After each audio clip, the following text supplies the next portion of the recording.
อ่ะจะเริ่มพรยามนึงแดงญาติโยมวันนี้ก็ถือโอกาสยังลงมาเบิ่งน้ำคลองได้ข่าวว่าน้ำคลองขึ้นได้เนาะก็ไปลงมาเบิ่งไปติดตามเบิ่งกันเลยเครื่องพังหน่อยเนาะน้ำคลองก็ดีเพราะว่าขึ้นได้พอสมควร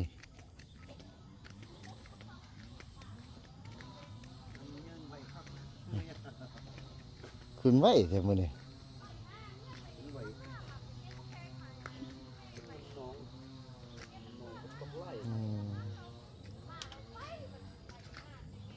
เมื่อวานก่อนยังว่าเห็นตูบอยู่ดุมพุ่นอยู่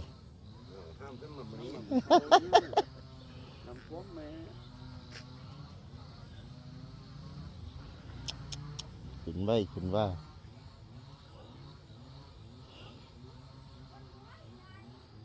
ฝนตกติดต่อกันได้มือฮะเกาล้วนนาทีสุปีมันจำที่แล้วนั่นน่ะน้ำบิ๊กเดินเกาอันนี้ยัง10ก้อนเป็น10เริ่มจบแล้วนั่นปีนี้เฮ็ดเป็นภาพบรรยากาศน้ำแดงบ่สำเร็จขึ้นมาลิ้นนังทาสิเนี่ย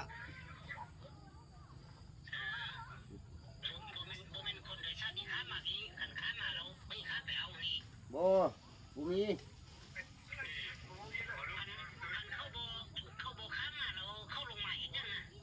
อ้าวสำเร็จเพิ่นมาลิ้นน้อยากฮับกับมาฮับสิขี้เบิ่งำสำเร็จบ่มาหับเอาแน่เพิ่นสิครับมาลิ้นฝากน้ำได้ยินบ่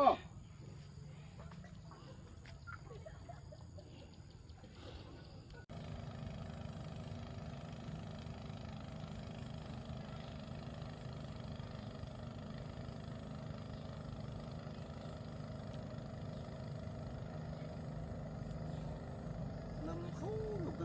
ติดปุ๊บปั๊บปุ๊บปั๊บไปสดนึงเต้าอย่าง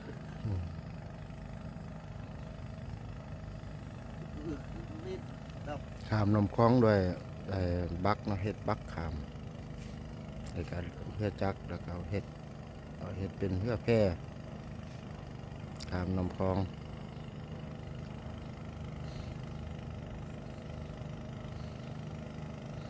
เอาเพื่อจักสองลำมาต่อกันมาคู่กันแล้วก็เป็นแพร่ใส่สำหรับขามคนรถจักรเนาะท่านบารถใหญ่สีขามเพิ่นก็มีบักใหญ่เนาะแต่ว่าคนกับรถจักรนี่มันขึ้นนี่ได้โอ้ยเขามาหันกองบกกวงอ่ะคนนั่งอยู่คนฟาดมาเตยที่